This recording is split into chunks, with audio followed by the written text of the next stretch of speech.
Today, is the future of work in an office, at home, or a hybrid? Then, Apple fires an engineer over a book from 2016. Is this cancel culture gone too far?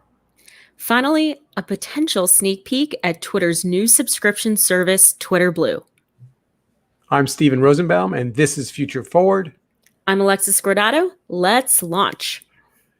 So, I got to say, this is a great show. I'm excited about these three topics. They don't have bad ex-presidents' names in the title. Well, it's like a lot of strong opinions on both sides. Like if I had to think about putting this show together, what is one common theme throughout all of these topics is that there's intense debate happening. Yes, indeed there is. And so let's just dive right in. So Google's got a 3-word plan for returning to work. Yep. At first I thought I liked it, and then I wasn't so sure when I read it again. Yeah. So, Sundar Pichai came out and basically said the future of work is flexibility, and that they're moving to a hybrid work week where Googlers can come into the office 3 days a week and 2 days wherever they work best. They expect 20% of their workforce to stay remote on a permanent basis, but they want to give employees the option to go in if they want.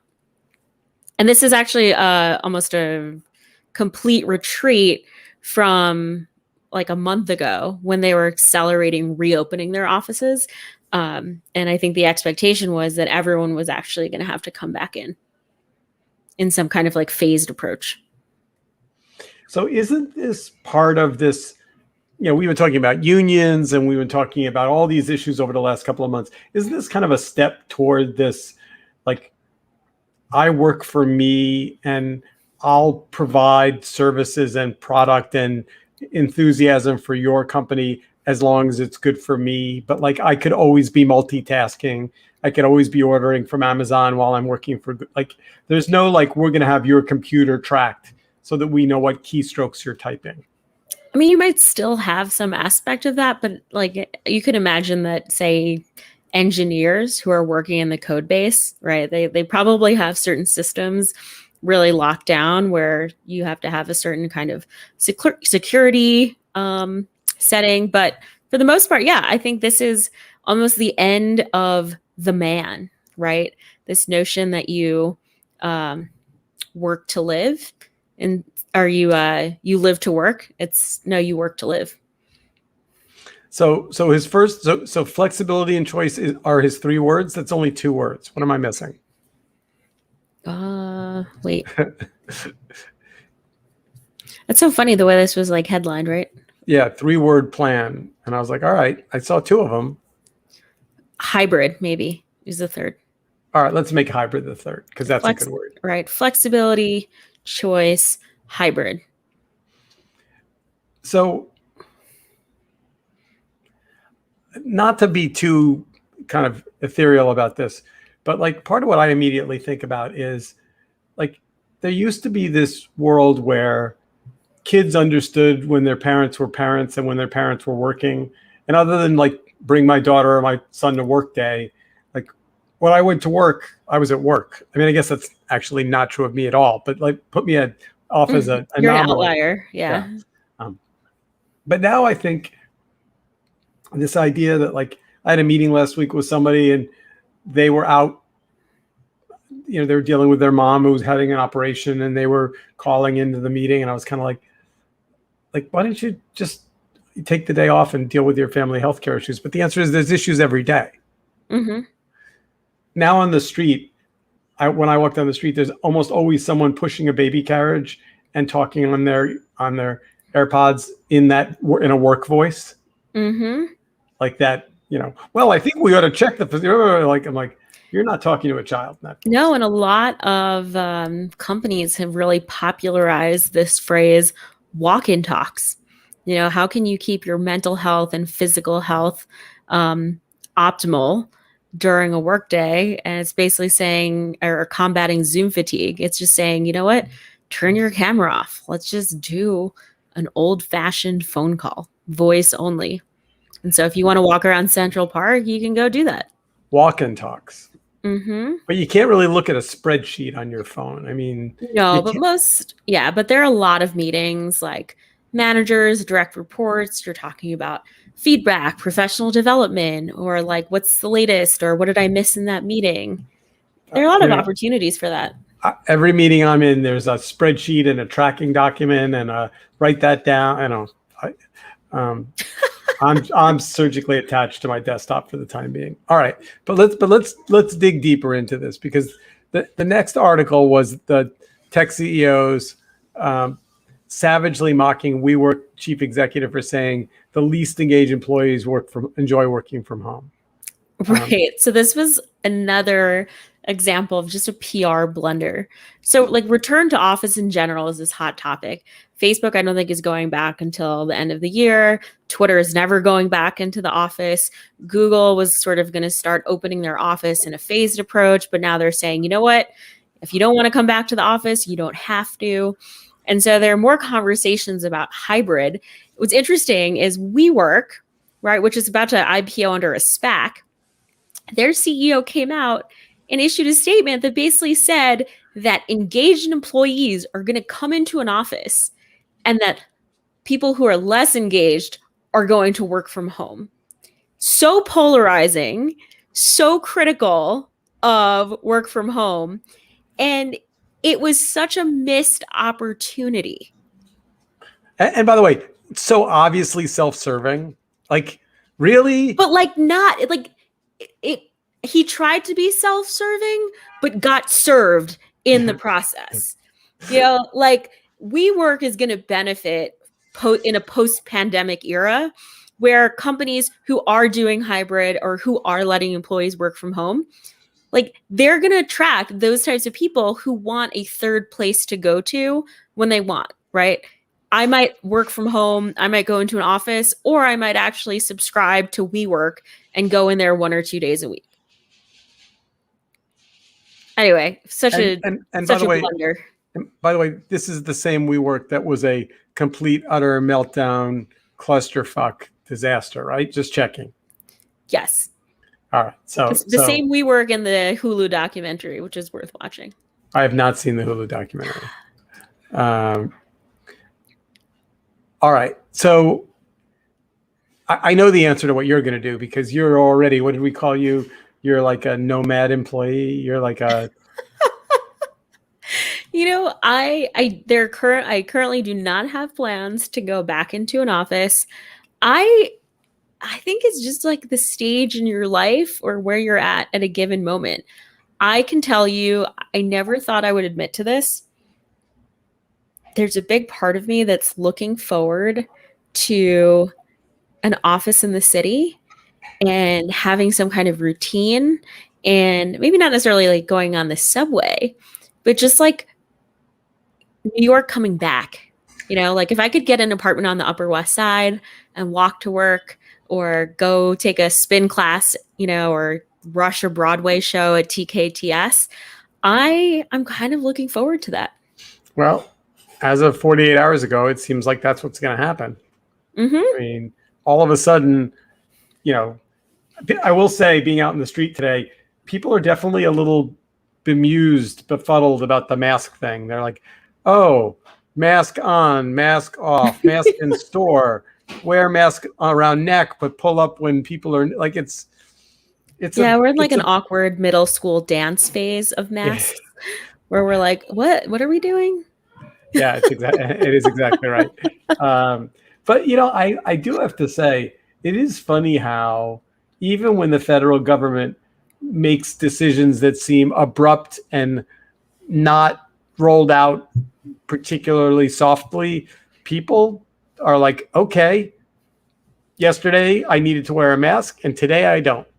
Mm-hmm. Like, it was funny listening to Rachel Maddow on the air the other day, and she was basically, kind of berating the head of the CDC, and she was like, I'm confused. She's like, what changed overnight? And look, the answer is, I think, here's my theory. My theory is it's warm out. People are fed up. they got the vaccine, they feel safe, whoever those people are, and they're like, I think the government was like, we're not going to win this battle by continuing to try and the states were all bailing anyway. Mm-hmm. So, but you've also hit milestones. Like 50% of California is vaccinated. And I think if the message is you can go back to normal if you're vaccinated, whatever we need to do to motivate Americans to get vaccinated, I think that's kind of part of it. I think that's right. And by the way, net, if you're unvaccinated and you're in a crowd of people and you don't know who around you might or might not be, have have COVID, like you're going to either wear a mask or go, yeah, I better get vaccinated. Like I think it's meant to kind of like do a jujitsu move and make the vaccine inevitable. Right. All right. So moving on to chapter 2, this cancel culture gone wild story. That's one way to think about it. So this story, when it was sort of like unfolding, I was confused. So Matt sort of brought it up. He's like, oh, Apple let go of the guy. And I was like, who? He's like, oh, you haven't been following? He was like, yeah, they hired this guy to be an ads engineer. And he wrote this book in 2016 called Chaos Monkeys. And 2,000 Apple employees signed a petition saying that he shouldn't work at Apple. And then Apple let him go. So I remember Chaos Monkeys vaguely. It was anti-tech. It was anti-tech. I think it was like in that vein of like Silicon Valley needs to grow up. Like this is not like how real companies are run. Chaos. I mean, that's the title, right? Chaos Monkeys. And wasn't it written about HubSpot? No, that's a different book. Okay. Different chaos, different monkeys. Yes. So it wasn't,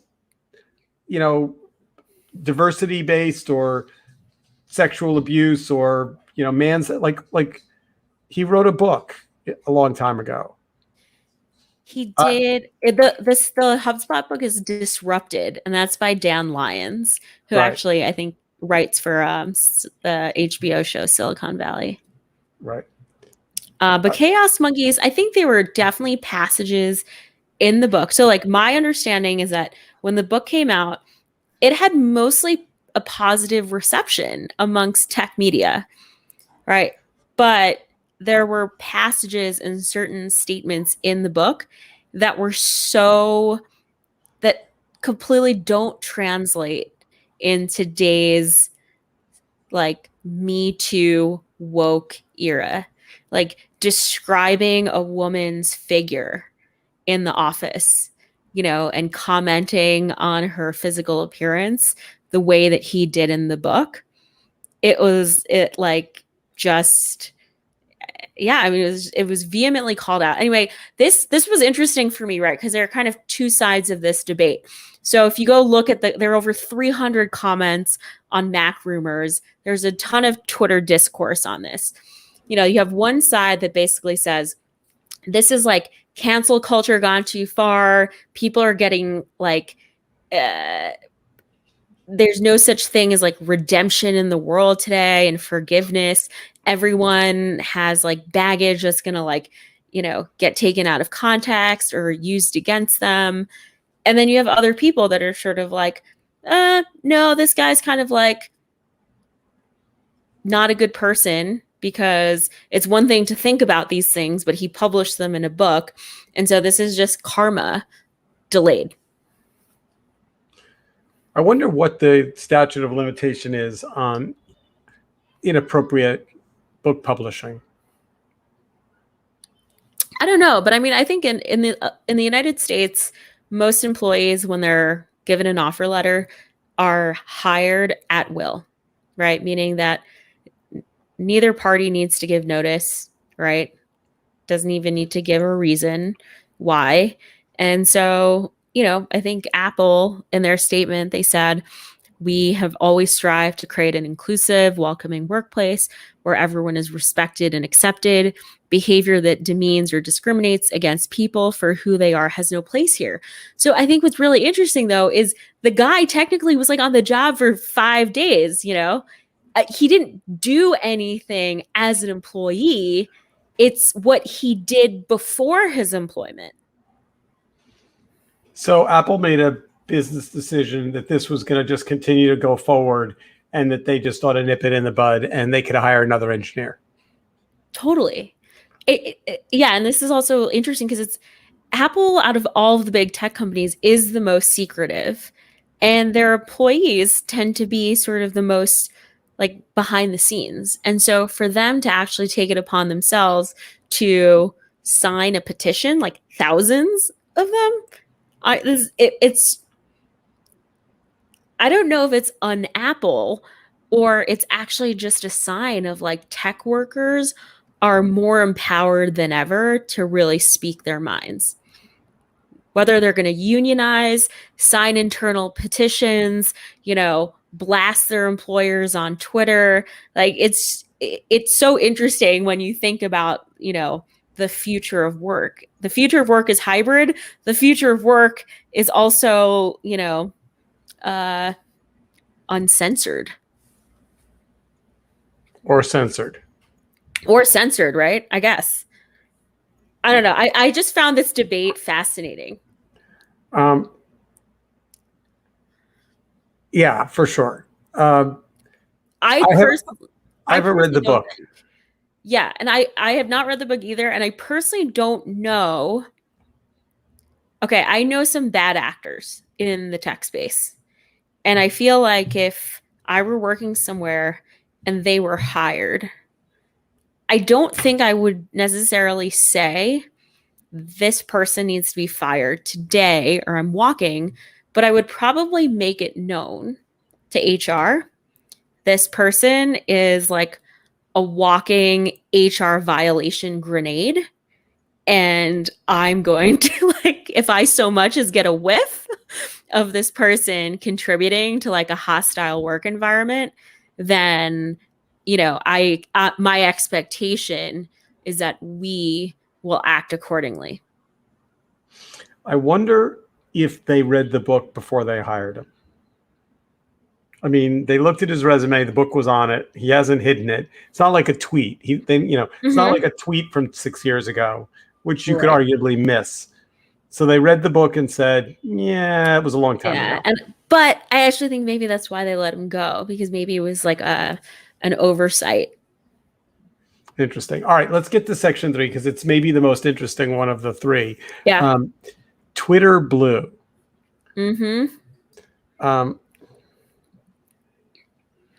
So there's been speculation about Twitter having a subscription service for a while. They acquired a Squall. By the way, been around a long time. The CEO is a great guy. Awesome. Yeah. And so there's a speculation that they're about to reveal what this subscription service is. It would be called Twitter Blue, and it would be priced at $2.99. And it includes some premium features, collections, and like undo or editing tweets, which is something that users are always begging Twitter to do. So let me play optimist, and then I'll play pessimist. Optimist. Okay. Twitter sees what Apple's doing. He sees the writing on the wall. He knows advertising is in danger. They know that Section 230 is also probably going to go through some rework. And they're like, we need cash coming directly from users into our bank account so that if anything changes, either in Section 230 or in Apple flagging and people bailing on ad data coming from, ad supported services, like we could really be in for tough sledding. Mm-hmm. I mean, I assume they've worked the numbers 15 ways from Friday, and they know what percentage of their users are going to spring for $2.99. You would hope so. So I'm an optimist here. I feel like this will focus the roadmap. Twitter will start to develop for not power users, but users who tweet, who engage, who are contributing to a really robust set of conversations across a multitude of topics. And that is going to actually create a much better platform for everybody. Okay. I mean, I've had Twitter, I've been on Twitter now for what, almost 15 years. I'm happy to pay Twitter $2.99 a month. Like, I actually feel like it's silly that Twitter has not really, asked me for money in a more significant way. And I feel the exact opposite. Ooh, okay. Because $2.99 is not the real number. The number is $35 a year. Okay. And once they've got you locked in at $35, $2.99, then they bump it up to $3.35. Then they bump it up to $4.99. Then they bump, and each one seems kind of minor, except that it goes from $35 a year to $65 a year to $70. But then go back to the free plan, which is what we all have now. I just think like Apple News, all these other aggregators, like I still continue to find some of the best content on Twitter. So my problem is that, and this is a larger blog podcast topic, but like the number of things I hit in a day that run me into a paywall is growing to the point where like every article I click on, and if I am not paying, so in the case of the New York Times, it just shows up, that's great. Case in the Washington Post, it just shows up, that's great. But when I go to a Wall Street Journal article, because I don't pay for that, bang, I hit a paywall. Mm-hmm. And I'm like, wait. Business Insider, like news article, now I'm getting more and more. Yeah, although who reads Business Insider anyway? I do not understand what that, it's some combination of gossip and links and articles and some originals. It's very, I don't feel any sadness when I can't get to a Business Insider article.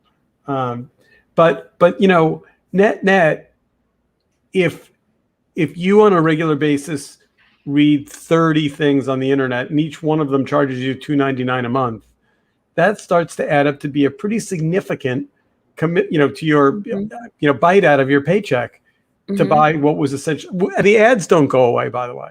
Yeah. We've talked about subscription streaming services, but we actually haven't talked about paywalls a lot.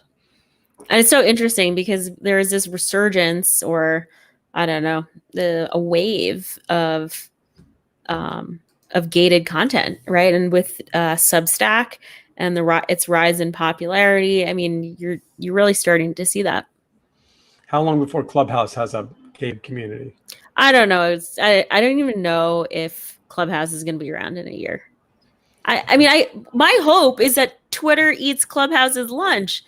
I don't really know what Clubhouse's differentiator is if Twitter Spaces continues to be something that Twitter invests in.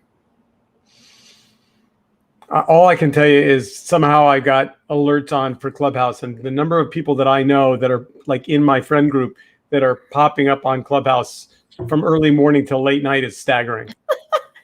All right. So you're a little optimistic on this Twitter subscription service, but what are some of the features that Twitter could develop, paid or not paid, that would make you feel good about their roadmap?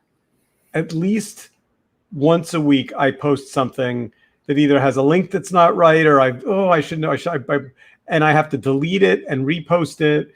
And sometimes Twitter hollers at me, wait, you just posted this. Like, editing tweets would be great. Okay, so you're on the editing tweets camp. Yep. Okay. Like that very much. And I edit, Facebook posts all the time. Okay. And I like that it says edited. That's fine. What else? I'm not as heavy a user of Twitter as you are. I'm way less. But I use it to curate. Like, there are certain lists and certain people who I follow where I'm like, if I want to really understand kind of what the tech zeitgeist is, I can go to like 5 or 6 accounts and be like, ooh, this is a hot topic.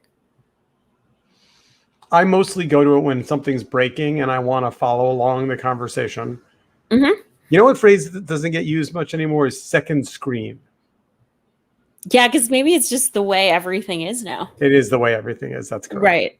Yeah. But I use Twitter as a second screen experience. Mm-hmm. If they're like, for example, the mayoral debate in New York last week, absolutely was following on Twitter, wanted to hear what everyone had to say, wanted to listen to the crowd. Mm-hmm. Yeah. Was proud of my man, Andrew Yang, thought he handled himself really well. Didn't step on any of the various landmines that were set out for him. It's a good transition to the second article. So, but like, for me, if Twitter really wanted a home run, they would actually, it doesn't even have to be a subscription. It could just be a one-time payment for verification. And there's this article that was published in The Intercept saying that the blue check mark really actually hurts incumbent candidates, like in a political election context. And I just thought that was interesting. And when you think about the verification process, it's in everyone's best interest to actually have a transparent policy around it where you say, okay, you get verified if you meet this criteria. And then in this context, you can get it. You know, I battled with them to get verified years ago and then just ran out of bandwidth and outrage and gave up. Yeah. And so like, okay, like, would you pay Twitter a one-time $10 fee to get a blue check mark? Sure. Yeah. See, that's what I mean. I feel like a lot of people. Yeah, but that's not, see, the whole thing that everyone's fighting for is recurring revenue. Of course. But like, I think that as just from a hygiene, like a community hygiene standpoint, creating an easy on-ramp into verification, one, is a revenue stream. It's not recurring, but more importantly, is that it increases trust and safety on the platform. Like, one of the hardest challenges Twitter has is combating bots and accounts that aren't credible. And so if everyone who's verified is showing their professional identity, their real name, a driver's license, whatever that process is, it means that the content of those people is like in a class above the rest. Wouldn't all the bots just pay not $2.99? You're saying no, that they wouldn't make it. No, they wouldn't make it through the verification process. All right. So, all right, Jack. Now my phone is ringing. Twitter, we're rooting for you. I'm rooting for you. All right, Jack. Shit together. You should fix this. All right. We are out of time. That was an excellent show. A little late in the afternoon, but we got some viewer listeners, which is always good. And with that, have an excellent week. See you next week. See you next week.